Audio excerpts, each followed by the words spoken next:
भारत में डाइवोर्स लेने के कई सारे आधार हैं, जैसे कि क्रुएल्टी हुआ, डिजर्शन हुआ, या फिर धर्म परिवर्तन करा लिया। इसके साथ साथ अगर पति 7 साल व 7 साल से ज्यादा से नहीं मिल रहा है तो ऐसे में पति या पत्नी डाइवोर्स ले सकते हैं।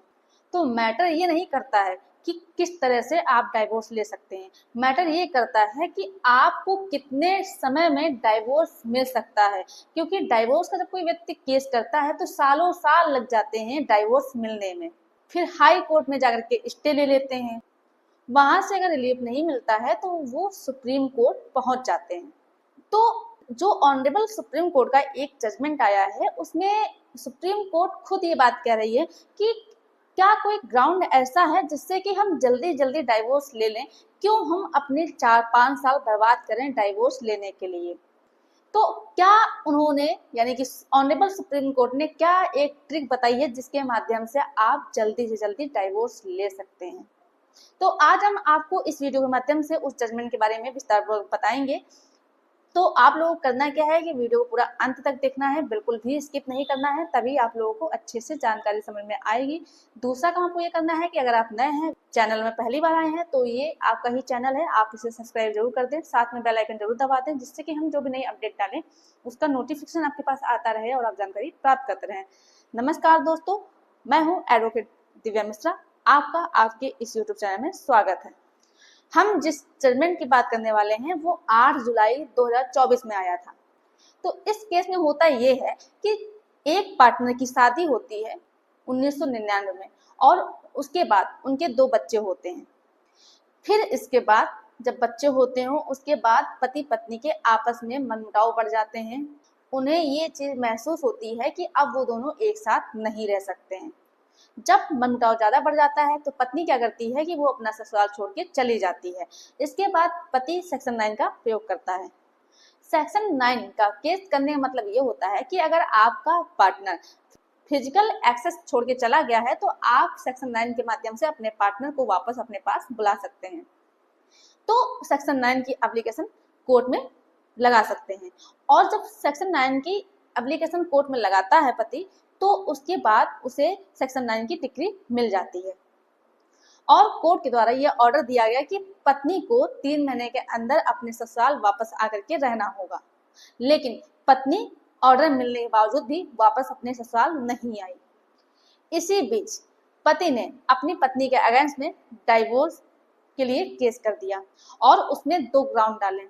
पहला ग्राउंड जो था वो ये था क्रुएल्टी और दूसरा जो ग्राउंड था वो था डिजर्शन, जिसमें उसने ये बात कही कि मेरी पत्नी ने मेरे साथ मेंटली व फिजिकली यानी कि शारीरिक मेरे साथ क्रूरता की है और बिना किसी कारण के मुझे छोड़ के चली भी गई है।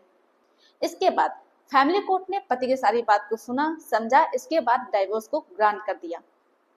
इसके बाद जब पत्नी को उस चीज की जानकारी होती है तो पत्नी जाती है ऑर्डर को लेकर के ऑनरेबल हाई कोर्ट में, और वहां पर ऑनरेबल हाई कोर्ट जो फैमिली कोर्ट के द्वारा ऑर्डर दिया जाता है उसे सेटिस्फाइड करती है और वो ये बोलती है कि फैमिली कोर्ट ने जो ऑर्डर दिया है ये गलत दिया है। इसके बाद पति के पास सिर्फ एक रेमेडी बचती है, वो बचती है सुप्रीम कोर्ट की। तो पति जाता है ऑनरेबल सुप्रीम कोर्ट, जिसमें पति अपनी बात रखता है और बोलता है कि मेरी पत्नी मुझसे अलग हो गई, इसके बाद मैंने सेक्शन 9 का प्रयोग भी किया और कोर्ट के द्वारा सेक्शन 9 की डिग्री भी मुझे दे दी गई, जिसमें ये चीज बोली गई कि पत्नी को 3 महीने के अंदर अपने ससुराल वापस आना है। इसके बावजूद भी पत्नी वापस ससुराल नहीं आई। इससे साबित होता है कि पत्नी अब मेरे साथ नहीं रहना चाहती है। तो इसके बाद मैंने सेक्शन 13 यानी 13 की एप्लीकेशन डाली डाइवोर्स के लिए, और जब मुझे डाइवोर्स मिल गया तो पत्नी डाइवोर्स को चैलेंज कर रही है ऑनरेबल हाई कोर्ट में, जिसमें ये बोल रही है कि डाइवोर्स को ग्रांटेड नहीं करना चाहिए, यानी कि डाइवोर्स को अलाउ नहीं करना चाहिए। तो पति कहता है ये कौन सी बात हुई, एक तरफ मेरी पत्नी मेरे साथ रहना नहीं चाहती है, कोर्ट के द्वारा ऑर्डर भी हो गया है कि 3 महीने के अंदर आए, फिर भी वो नहीं आई, और जब हम डाइवोर्स का केस डाल रहे हैं, डाइवोर्स की पिटीशन डाल रहे हैं, तो हमें डाइवोर्स भी नहीं देना चाहती है। तब ऑनरेबल सुप्रीम कोर्ट ने कुछ बात कही, जिसमें पहली बात जो कही वो ये कही कि पत्नी के अलग होने के बाद पति ने सेक्शन 9 का प्रयोग किया और उसके बाद ट्रायल कोर्ट का ऑर्डर भी आ गया। इसके बावजूद भी पत्नी वापस रहने नहीं आई। इससे साफ साफ जाहिर होता है कि पत्नी अपने पति के साथ रहना ही नहीं चाहती है। वो सिर्फ अपने पति को परेशान करने के लिए डाइवोर्स डिक्री को चैलेंज कर रही है। और अगर पत्नी साथ में रहना चाहती है अपने पति के, तो वो सेक्शन 9 का जो ऑर्डर हुआ था उसे फॉलो करती और उसका ऑर्डर मिलते ही वो अपने पति के पास जा सकती थी। और जब पत्नी ने डाइवोर्स को चैलेंज किया है तो इससे ये साबित होता है कि पत्नी अपने पति को डाइवोर्स नहीं देना चाहती है। तो अगर पत्नी अपने पति को डाइवोर्स नहीं देना चाहती है तो इसका मतलब ये हुआ कि ये साथ में रहना चाहती है। और जब साथ में रहना चाहती है तो इतने सालों से पत्नी अलग रह रही थी अपने पति से, तो उसने अभी तक कोई भी एफर्ट क्यों नहीं किया? तो सेक्शन 9 के भी ऑर्डर को फॉलो नहीं किया उसने, और ना ही खुद अपनी तरफ से कोई एफर्ट किया। तो इससे ये साबित नहीं होता है कि उसे अपने पति के साथ रहना है। तब ऑनरेबल सुप्रीम कोर्ट ने कहा कि इस तरह कोई मैटर आता है कि सेक्शन 9 की डिग्री पास होने के बाद भी अगर पत्नी वापस नहीं आती है तो इससे ये साबित होता है कि पत्नी अपने पति के साथ नहीं रहना चाहती है।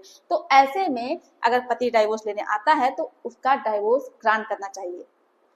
ऑनरेबल सुप्रीम कोर्ट ने सेक्शन 13(1)(a) सब क्लॉज 2 के अंतर्गत, जिसमें ये बात कही गई है कि अगर सेक्शन 9 की एप्लीकेशन डाली गई है और उसे डिक्री भी मिल गई है, इसके बावजूद भी 1 साल तक पत्नी अगर अपने ससुराल वापस नहीं आती है तो ऐसे मैटर में डाइवोर्स ग्रांट कर देना चाहिए।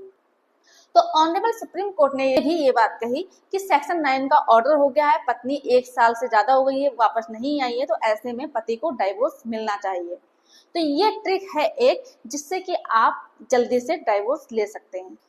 तो अगर आपको डाइवोर्स चाहिए, आपका पार्टनर आपसे अलग हो गया है, आपने सेक्शन 9 का प्रयोग कर दिया है, तो आप 1 साल तक इंतजार कीजिए। अगर आपके पार्टनर को साथ में रहना होगा तो वो आ जाएगा, नहीं रहना होगा तो वो नहीं आएगा। और जैसे ही 1 साल आप क्रॉस हो जाता है तो आप डाइवोर्स के लिए एप्लीकेशन डाल सकते हैं। तो इस तरह से आप जल्दी से जल्दी डाइवोर्स ले सकते हैं। तो मेरे द्वारा दी गई जानकारी अगर आपको पसंद आई हो तो वीडियो को लाइक जरूर कर दें, ज़्यादा से ज़्यादा लोगों को शेयर कीजिए।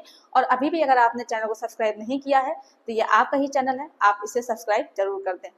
धन्यवाद।